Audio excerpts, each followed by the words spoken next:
So for the last 20 years I've worked as a change manager. So you might think, what the heck does a change manager do? Well, we work with people. We work in businesses where they're doing large transformations, mergers, acquisitions, restructuring. It could be a big technology implementation, anything like that. And change managers, we take the people through that change. So I see people in change situations all the time, all levels of an organisation. Doesn't matter what your title is, they all go through change and things that are about to be done differently. So I've also been a life coach for most of that time. So I've had the great experience of, when I'm in organisations, I take on a number of people and for a coaching perspective. And I've loved every minute of that. In each business I take on a certain amount as part of what I do. And outside of that I do that as well. So it's been good. I've also worked with youth and I've used change management methodologies to drive significant change in troubled youth, and I love that as well. So what I found over my many years of interviewing people, hundreds and hundreds of them, that there was a common theme that kept coming through that ignited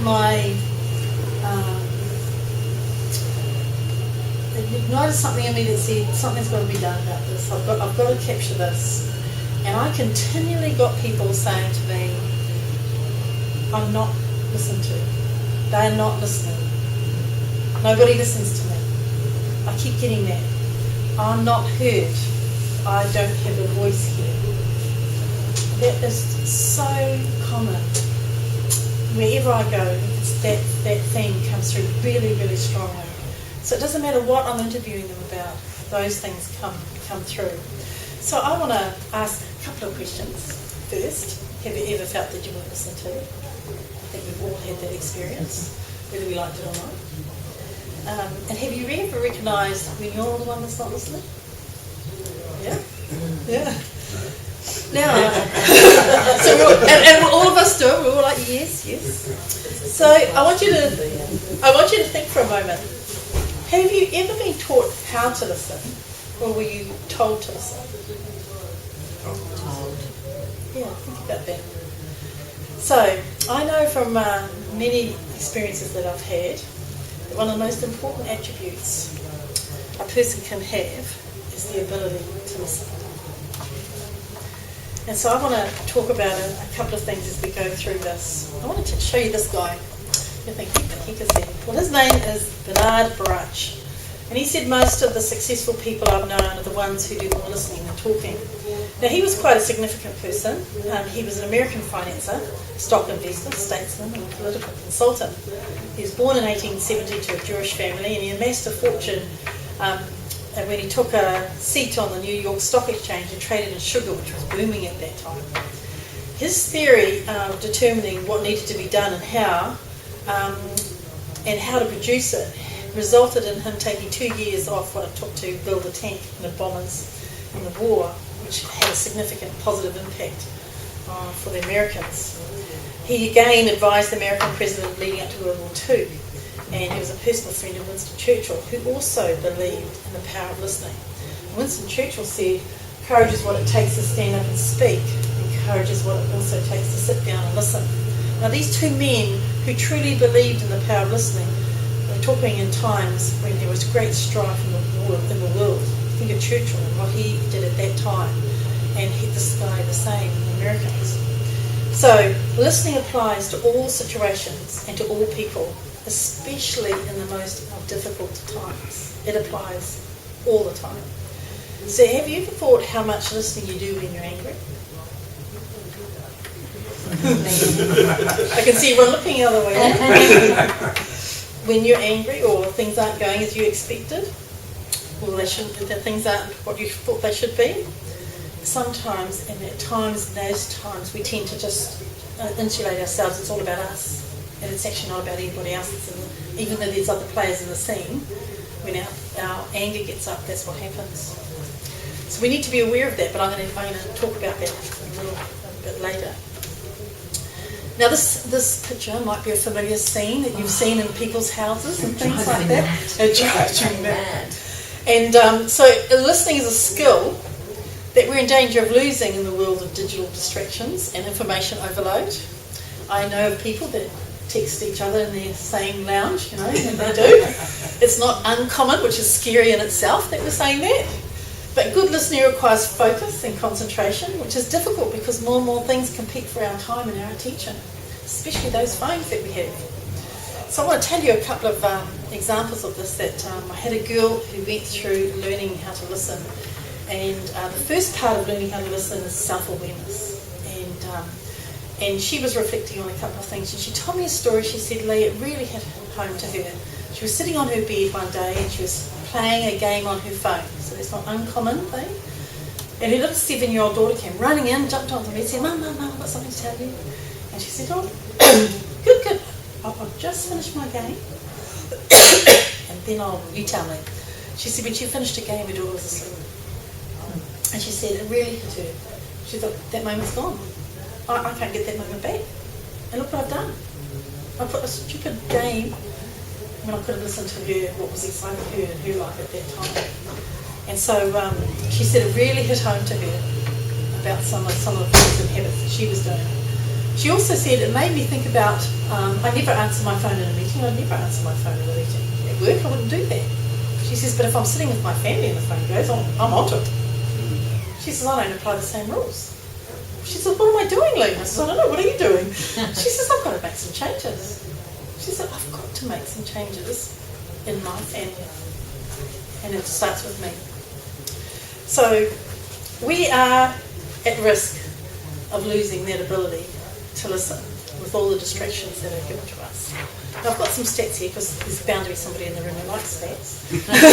And you always got to have some stats. But I wanted to read some of these stats to you. Businesses and academics listed listening as one of the most important skills for an effective professional. Yet only 1.5% of articles in business journals dealt with listening effectiveness. Only 2% of Americans have had any formal education on listening. So where does that leave the rest of us in the world? There is a training gap for listening across the globe, and we need to train and develop people's listening skills. It's getting lost. It's getting lost. I like this quote from Stephen Covey, which I'm sure you all know.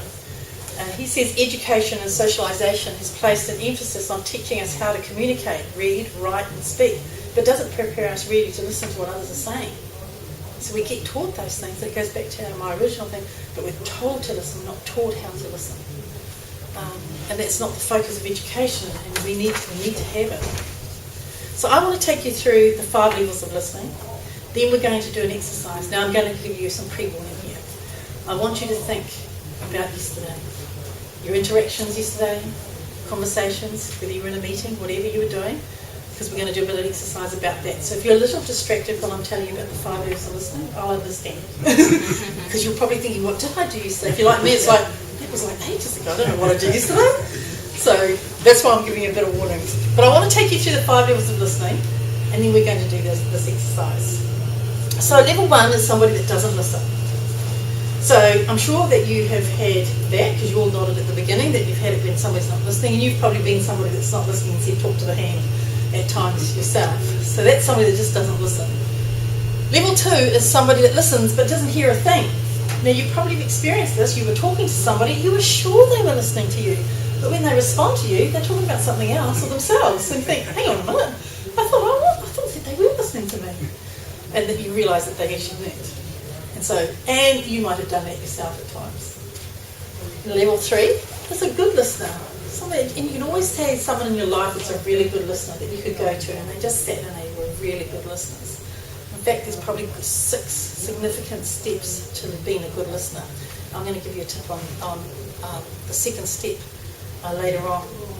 Now, level 4 takes you on another journey. So level 4 is about listening to what somebody's not saying.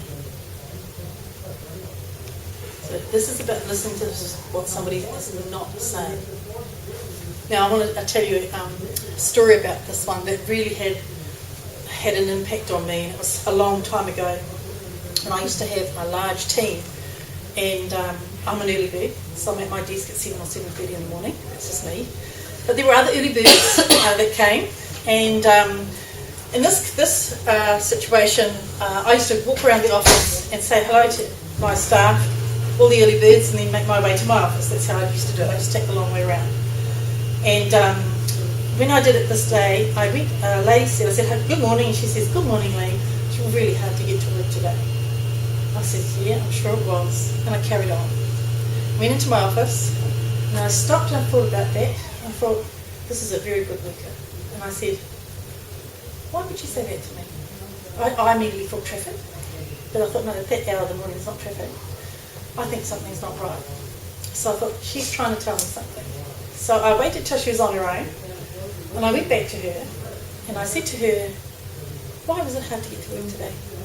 And she said, she just put her head down and she said, Lee, it's been a terrible day. And I mean, this is 7:30 in the morning. She said, I've had, unexpectedly, my mother come to live with me. She's an alcoholic.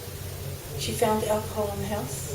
I found her drunk and unconscious on the floor this morning at 6 o'clock. I've cleaned her up and put her into bed. I don't even know if she's alive. I said, okay. Well, first of all, you need to go home. And two, you need to come back when you're ready, and we need to put a plan in place, because this is going to be a season in your life, and you're going to have to get through it. And I went back to my office after that conversation and thought, people are always trying to tell us things, but they're not going to come out and say, good morning, Lee. Guess what happened with my mother this morning? You know, she was looking for me to pick up that signal. Listening to what people are not saying is really, really important. And you know what? It starts with those little things like, hello, or hi, how are you? And you'll notice it when people go, fine. Because, you know, fine said that way means, I don't want to talk about it. And I'm not fine. I mean, it's not fine. So it's those little things that we learn how to listen to what somebody's not saying. Kids think that mothers are, you know, magical, because we know exactly what's going on without them saying anything. But they think we have magical powers, which we do, but and we want them to believe it. And so it is about listening to what someone's not saying. So the fifth level takes it even higher. It says this is someone who listens with understanding. So this is not just about this piece, this is about our wider environment, our knowledge of the situation, our understanding. All of our senses come into play in a big way in this one. And it's about listening. For non-members, it's about their gut feeling, their intuition. They home in on that and they believe it, and for us it's the spirit. And to do that, we need to learn how to listen. It's really, really important. So that is the 5 levels of listening in a summary form. So I'm going to get you to do a little exercise, and I'm going to take you through the exercise. So Grace's going to hand things out to you, and I'm going to come and explain it. Okay. What I want you to do is this is a part of the first module, actually, when you learn the 5 levels of listening. So this is part of it. So I want you to, in this column here, I want you to think back to 8 o'clock yesterday morning. So we're going to do 8 to 10, 10 to 12, 12 to 2. And I want you to think of 2 conversations or 2 meetings, or a combo of meeting and conversation that you had. And in this one you put, I had a meeting or I had a conversation, if you were at home, that sort of thing. And then in this column here, I want you to say, was it with my manager or a team, a peer, a friend or family, you know, husband's family, you know, it's all that sort of, and put that in here. And then once you've done that, I want you to assess your listening at that time from what I've told you about the 5 levels of listening. And then I want you to assess their listening at that time. How did you think they were listening to you at that time? And make your way through that. I'm going to give you a few minutes to do that, and then we're going to talk about what that means. So does everyone understand how you do it? You understand? No? You want me to go through it again? Okay. So in this column here, you've got this on your sheet. Did you have a meeting or conversation between 8 and 10 yesterday morning? Yesterday morning. And think, did I talk to somebody? My friend, my sister, my husband, whatever. Put that in there. Just put meeting or conversation. And in this one, just put who it was. Was it a family member? Was it your boss? Was it a friend? Because you were talking to them on the phone? A peer? A team? You were in a team meeting? Identify it in there. And then assess your listening versus their listening. Now I know if you're anything like me, yesterday was a million years ago. And so I'm sitting there going, shit, what did I do yesterday? And I have to really think hard about what I did at 8 o'clock in the morning yesterday. But I know I was in a meeting.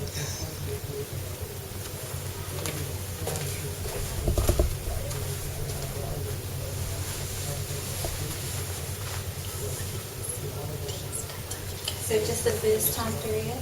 No, all of them if you can. All of them if you can remember. Okay. But the first time period is the one that we're probably going to talk about. But yeah, all of them if you can.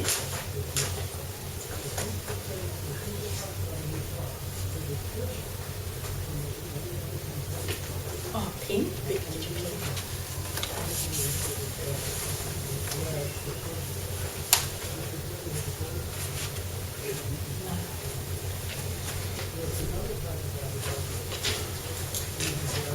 Now, when you did the first time period, while you're still doing that, how many of you scored the person that was listening to you lower than your level of listening? Do you think the person was higher or lower? Was yours lower or higher? My daughter, she didn't listen to me, and I listened to her. So she was lower. What about you? Lower? Moses, lower or higher? The person. The first one? Yeah. Yeah, no, they were higher than mine. Right. Yeah. You were? That was my sister. I had a stressful day yesterday. Yeah, I guess. I think my sisters and I both, I only Equal? talked equal, yeah. And we listened for a little bit more understanding, but we were good listeners. Cool. That's awesome. Anybody else? Did the person that was listening to you, was it lower or higher than you? Higher. Higher. Lower. Lower. Yeah, lower. That's interesting. I find that most of the stats that we get is in this first part, the first time they do this exercise, they feel that the person that was listening to them is lower. And now it's interesting, it's an interesting thing that has started to come through when I've been working on this, is that as people become self-aware and they look at their listening, they do feel that they are not being listened to. That goes back to that original feedback that I used to get. They don't feel that they are listened to, so they often score the person lower. I want to show you what happens when you change that and you've learned about listening. So I want to show you what that looks like. So this guy's an engineer. He said, I'm fine to show you these. When he first did it, this exercise, you do it for 5 days. And so when I analysed it, it showed that his highest level of listening happened between 10 and 2 p.m. on any given day. Now if you look at this when he first did it, there's no level 5 listening. And there's quite a lot of level 2, but he just didn't listen.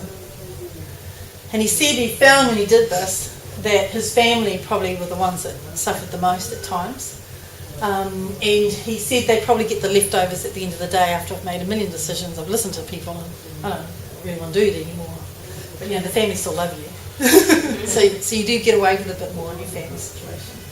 But in this case, you can see that there was lots of periods of time when he actually wasn't listening at all. Now, when you're not doing that, your productivity will be lower, I'll tell you. It will be lower.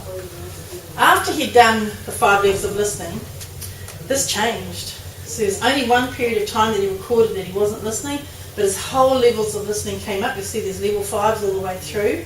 And the biggest change that he found in himself was it wasn't between 10 and 2. He could actually do it across the day. He said the biggest positive impact actually was his family. It was huge. Now this is a guy, I was called in to work with this guy because they had trouble. He was working 60 to 80 hours a week. He'd been doing it for a long time. They were trying to get him to get work-life balance. But it wasn't until he did this exercise that he realised that what his family was suffering because he didn't have the energy to sit and listen to anything really at times. And so he changed his life. He really did. He did change his life. It was an amazing transformation. He also realised that he was an introvert and that when he went to his meetings with his people, he didn't say anything. And he was just quiet. He got in that comfortable space. And being self-aware, he realised that he wasn't helping anybody. That he needed to listen, but he needed to step in and speak when it was the right time to speak. And he wasn't.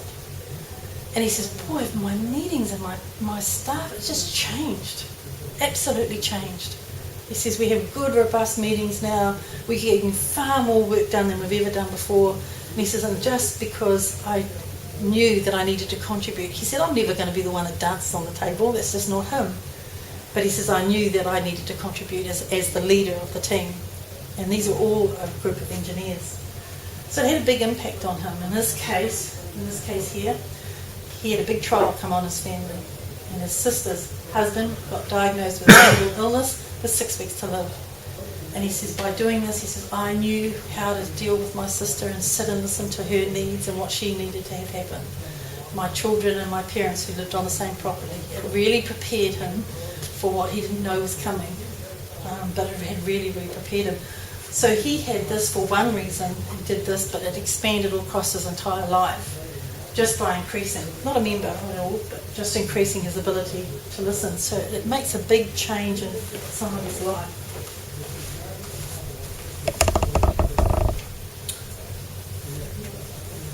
I want to give you some tips. I can't not give you some tips. That would be terrible.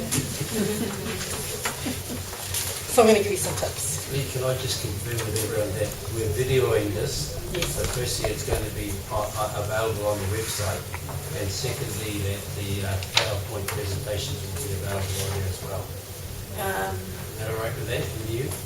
Yes, I'm fine. All right. Okay. So there's a great power that comes with the art of pausing. So pausing when we find ourselves being distracted allows us a moment in time to recollaborate or refocus or get ourselves back into the listening mode of the conversation. So how many of you have sat listening to somebody and thought, I've got to call in and pick up that on my way home, I've got to go and deliver something to do, and I've got that church meeting 7. Oh, and yes, I am listening to you, I'm listening, but that's sort of, no, we have amazing minds. But we all, and we lose track and we don't hear everything. We're never going to, but we're very limited when we get defocused off what the person is saying to us. So if you learn the art of pausing, I can promise you that your ability to listen will increase just like that. Now, a pause doesn't mean, oh, hang on a minute, I'm just going to pause. It doesn't mean that. You don't do that. It's they don't even know. And I've noticed that sometimes the pause is just a breath, just taking a breath. And sometimes it's just something that you do to refocus and just stop all the, and then just refocus back on the person. If you practice that, I've seen it so many times, how much more you hear by just doing that. And you know, it doesn't do us any harm not to do a million things at the same time. It doesn't. We need to slow that down. Heavenly Father asks us to pause so He can speak to us. So it's important that we learn how to do this. He will only speak to us when we're ready to listen and hear. And in those moments then when we pause and ponder, He speaks.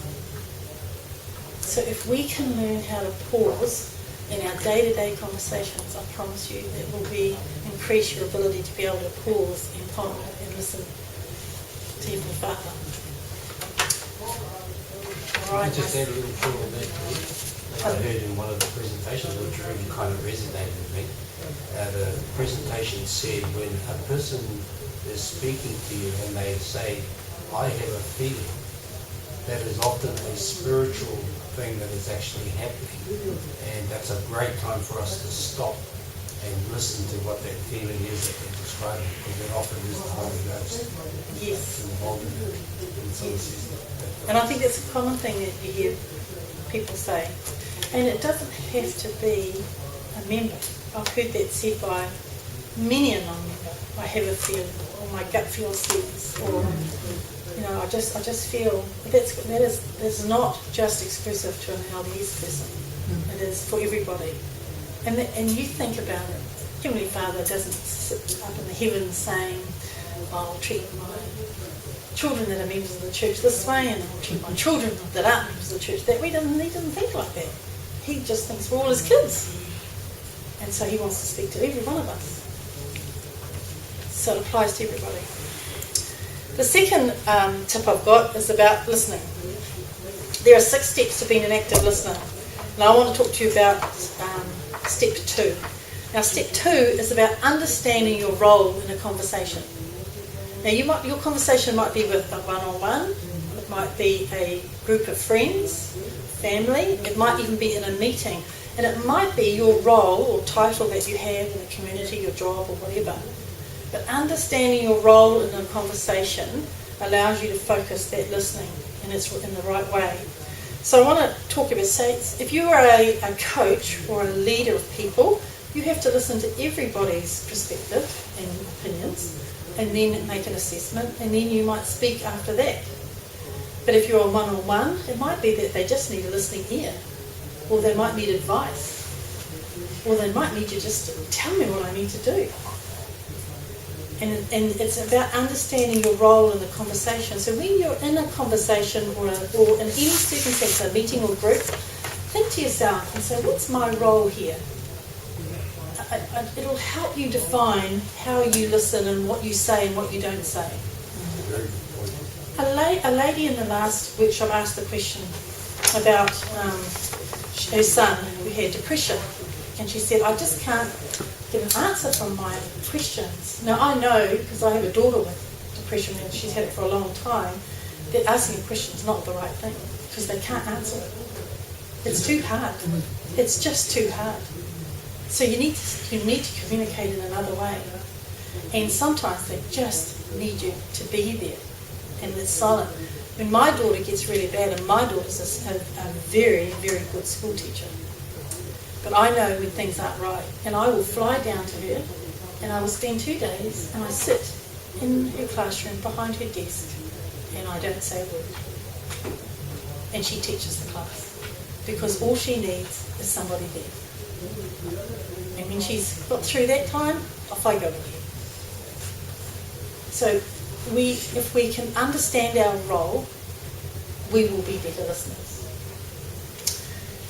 Third step, one of the most important, one I'm pretty strong about.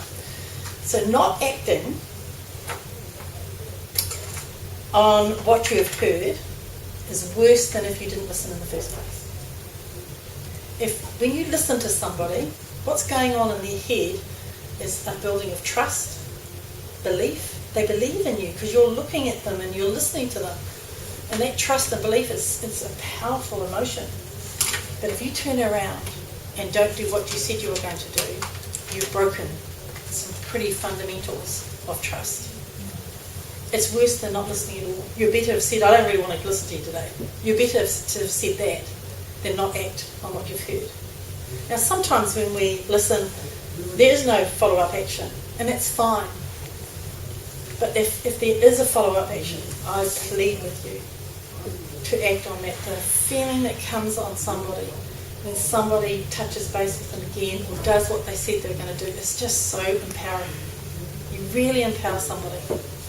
And so, and I do lots, as I said to you, I do lots of interviews with organisations, and I make the executive commit to going back and talking to their people after I've interviewed them to acknowledge that they asked for their voice and they were heard.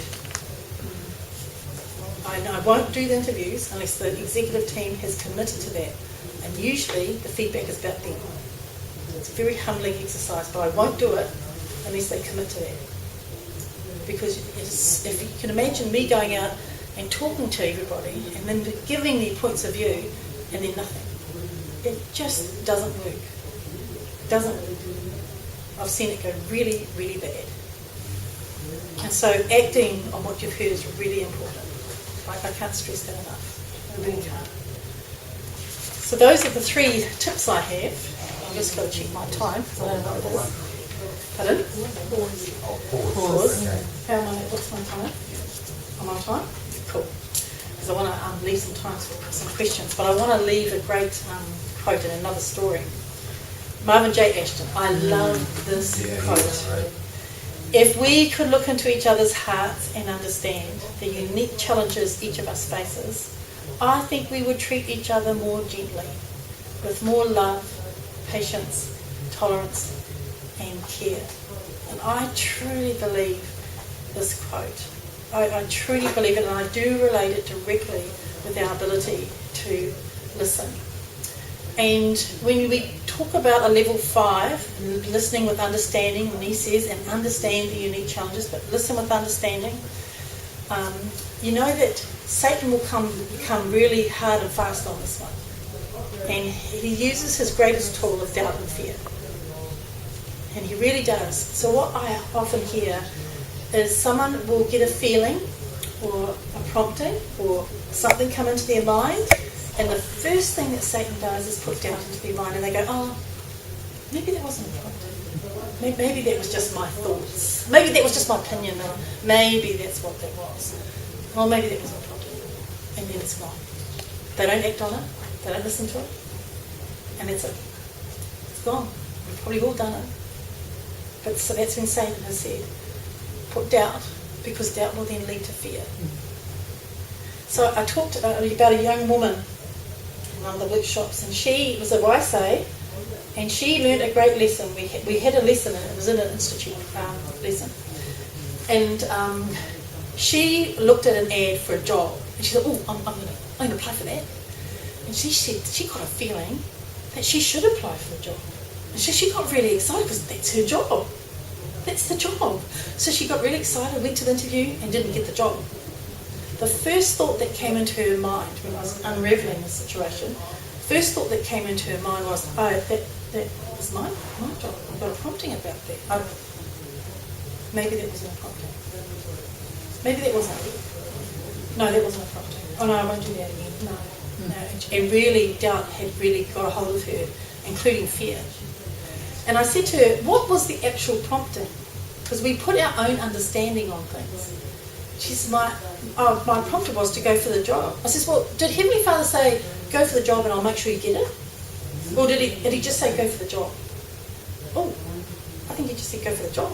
I said, well, then the prompting was real.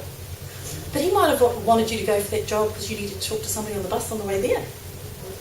He might have wanted you to talk with that interviewer or prepare you for the next interview because that's the job he wants you to have. But he didn't say, go for the interview because I'm going to give you the job. He just said, go for the interview. And I said, so you need to trust. I said, we need to not put our own understanding on it as much as we possibly can because of the way nature we do. And we need to be really clear and trust that that's what he said. And we don't have to know the answer. We don't have to know the outcome. We just have to do it. And so we need to listen at that level because our prophet has said several times, we are not going to survive the days to come if we cannot listen to the Spirit at that level. And not once, he said it several times.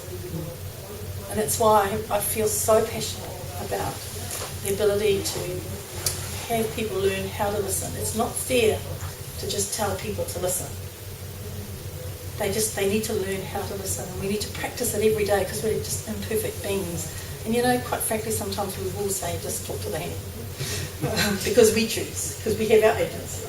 But we do need to learn the art of listening everywhere in the world, whether we're members or not members.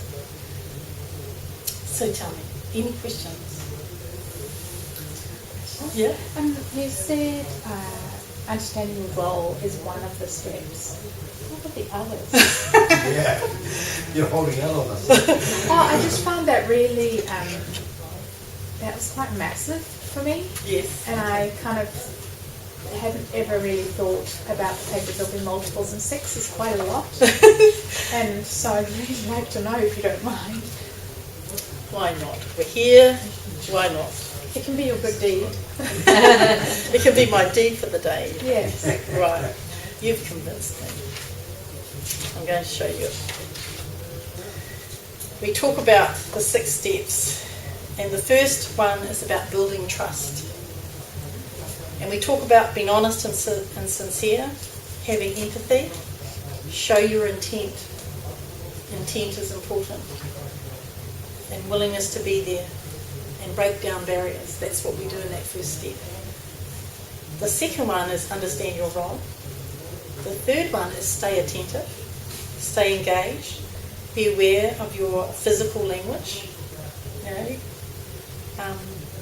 maintain eye contact as appropriate to cultural norm, and we talk about being attentive in different ways. 4, seek clarification. Seek to understand and ask appropriate questions and repeat back as you need to, but seek that clarification as you need. 5, summarise. So bring the intent into the conversation. So bring your intent into the conversation. Check if the conversation is finished or needs to carry on or continue somewhere at another time. Don't just chop it off because I'm off. And agree on your next steps that are required. And the sixth one, of course, is act. Match your words with your actions. Follow through and continue to build your relationships. So it talks about that in those six steps. Yeah? You're most welcome. Can I just share an experience Yeah. about listening? And it's about listening to the still small voice. I lived in Australia and I worked up in Cabramatta, and I was on my way back, and I left Cabramatta to go down into Chinit. And Henry Carter, before I left, he said, don't go. Don't go. It was something I had to get sorted out, and he said, don't go, it will sort itself out. And I thought, no, I've got to go. And I went. And on the way back, I came back late, and my car was hit by a kangaroo. And I thought, this was a consequence of not listening. It was okay, I could drive back to work, but he had told me not to go. But sometimes that voice is just so soft. We need to listen to the intensity of it. And that's what we don't do. Yeah. Because we get so into the fact of, oh, I can sort this one out. Now you think about that. Part of learning how to listen is about the ability to learn how to trust. And it's And you're just so right with what you said, because we if we don't trust, and we've talked about it in conversations, you're talking about trusting the Lord, and went, and we've all done that. But it's like the scripture says, we all remember like Moses said to me, we all remember trust the Lord with all our heart, and we forget about that and lean not unto thine own understanding. And that's what gets us into trouble. That's exactly And that right. can happen in our day-to-day interaction with people too. Yes. We don't trust enough, or we think, oh, well, we know everything. And the intensity, it just gets so big, it blows itself out of proportion. And if we did not lean to our own understanding, I think a lot of other issues would sort themselves out in the Lord's time. I think that's But it's about, we think, oh, it should be done now. But the Lord's time and our time, His soon and our soon, poles apart. Yeah, most of the time, in fact, probably all the time. But you're so right, and we've all have probably had examples. But I think about all the times that we might have had a prompting and we dismissed it because Inconvenient. but we had that doubt. We planted in it. A second later, Satan came with that doubt, and we listened to the doubt. Well, it overcame us, and that can be in the subtlest forms. Which is a really interesting application to the experience with Moses in the Pillar of Christ, where his Heavenly Father says to him, you were born of God. And then immediately Satan comes back and says, no, you are born of man. And so he tries to leave this doubt that you haven't got this godly ability. And he starts to listen to what Satan says at first. And then he has to be reminded again, no, you were born of God. And that's quite a powerful thing to be able to know that you have got those kind of challenges there. One of the other thoughts that I've been thinking through with this is that one of the greatest things that we can do with our children, and I regret that I haven't done it before now that my children are grown up, is to help them to recognise when they have heard the Holy Ghost and they've acted on it. Because the more they hear that and they understand, oh, that was only a small thing, they begin to realise that the Holy Ghost is constantly talking to them. So whenever they've made a right choice and they've said, oh, this is what I did, I made this choice, I think we should reinforce to our young children as they grow up, you've just been able to listen to the Holy Ghost and follow it, and giving them confidence in that recognition and ability to act. Well, I'm always amazed with our babies, the younger generation. I'm amazed at their ability to understand the Spirit and the feel of the Spirit. What the challenge is, for me is to accept and understand that they are in the presence of the Spirit and that they do have that understanding. And I look at some of the actions. I listen carefully to a child's cry. And because Satan didn't say, I won't attack until they're older. He didn't say that. So we know that we have all been under attack since our mortal life began, except a child can't tell us that. We're figuring it out as adults. So I always listen carefully to a child's cry. I always do.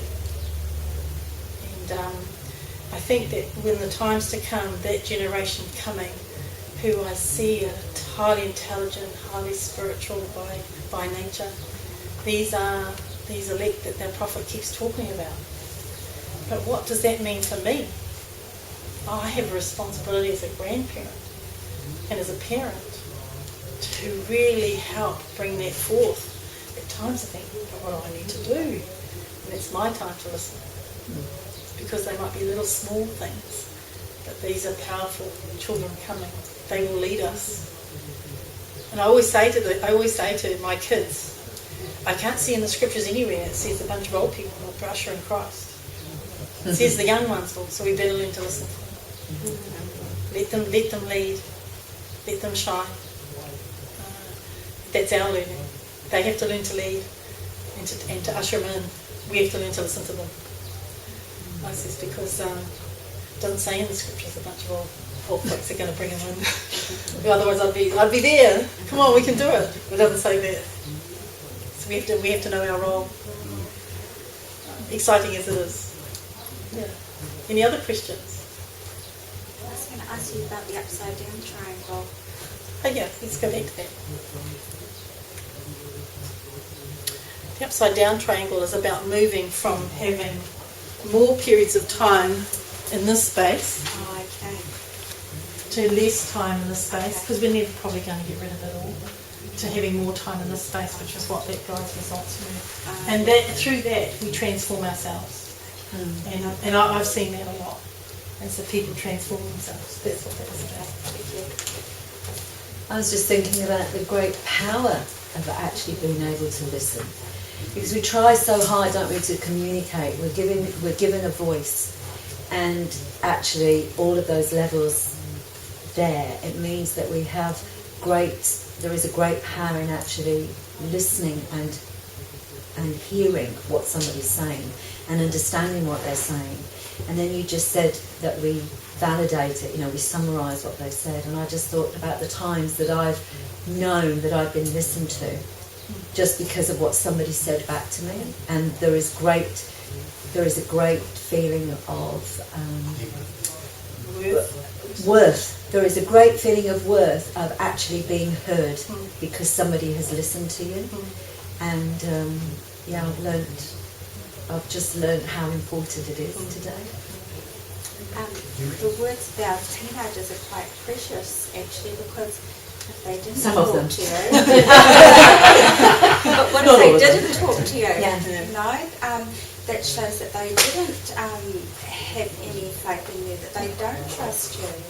Well, I think teenagers, and I can only go by the 5 that I've survived, that they are very much in that space where you need to listen to what they're not saying, because they often tell you something little and expect you to figure out other things. And I found with teenagers, they'll tell you a little bit, hoping that you'll ask a question and then they can tell you. Yeah. Because I didn't tell my mum, she asked me. Yeah. So that's a different thing.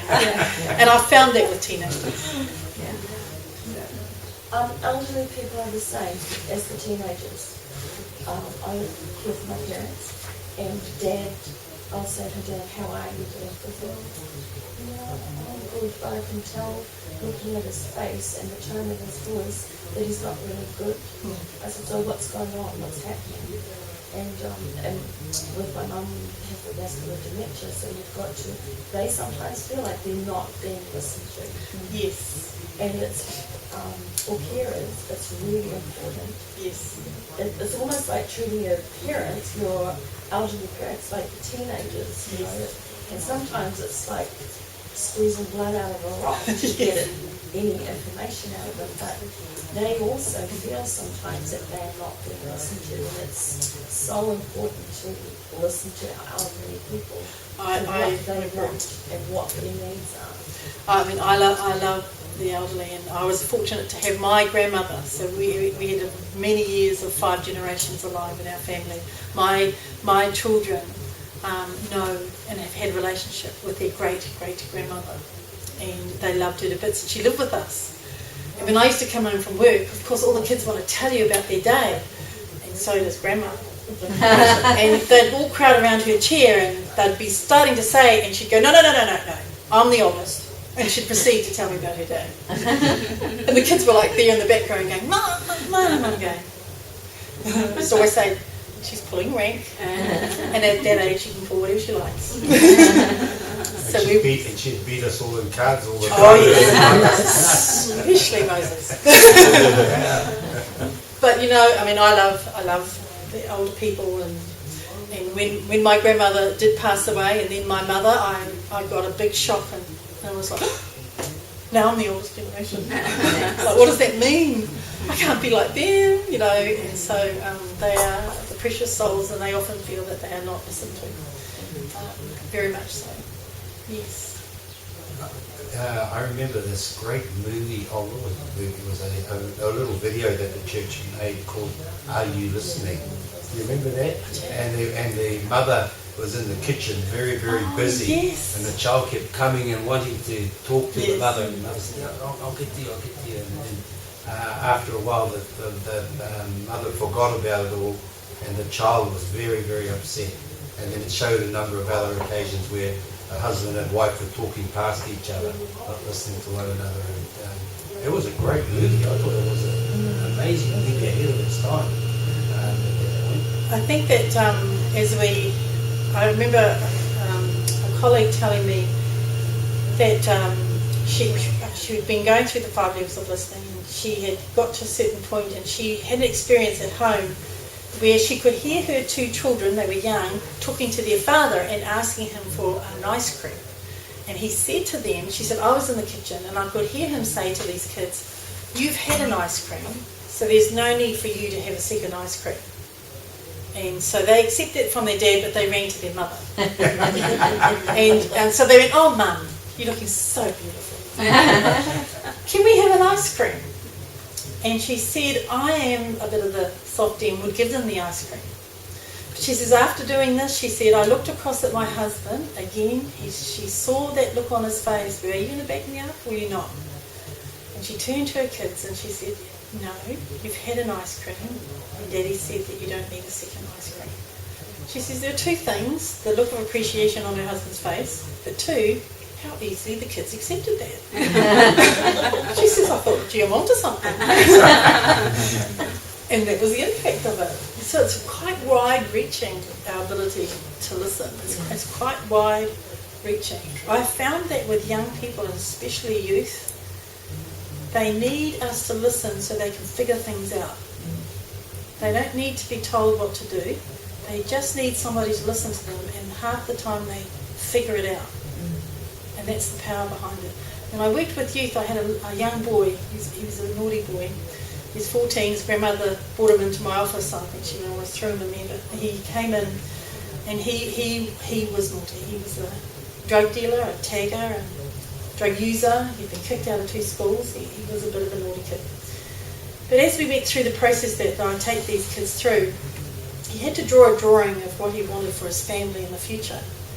And when he came back with his drawing, it was of a very plain brick house with 2 people in it, and they were holding each other, husband and wife. I said, explain your story. Explain what your family will look like in the future. He says, well, I want to have my own home. I don't want a mansion. I just want to have a home. I said, well, fair enough. And I said, so what does the man and the woman in your picture represent? And he said, well, in the home it's loving and safe, which he didn't have quite that in his home. And he said, and they love each other. And he says, and it's safe and secure. Oh, okay. I don't know if I believe you. What do you mean? No, these love each other. I says, well, I don't know if you're telling me the truth on that one. And he got very upset with me. And I said to him, well, I'll just give you an example. I said, does that man swear at that woman, at his wife? No, he said, this is a home. I said, well, I don't believe you because I know that you swear at your mother and your grandmother. So I'd say there's a 95% chance you're going to swear at your wife. And there was silence. I knew that he got it. And about 6 weeks later, his grandmother rang me and said, what have you done to him? And I was like, oh, yeah. I better revisit my program. And she said, it's just that it's over a month now and he hasn't sworn at us. And we just wondered what you did. I said, he just figured it out. And that's just a kid who figured it out and started to act on what he believed in. And that's what we miss. We have to get them so they can act on what they believe in. But they have to figure out what they need to believe in, but they don't need us to tell them what to believe in. We just need to do it a different way. And that's where the listening comes in. And I used to only spend an hour with these kids at a time, and only 5 times. So there is great power in it. There really is. I really enjoyed our workshop. Thank you for coming. Thank you so much. Yeah.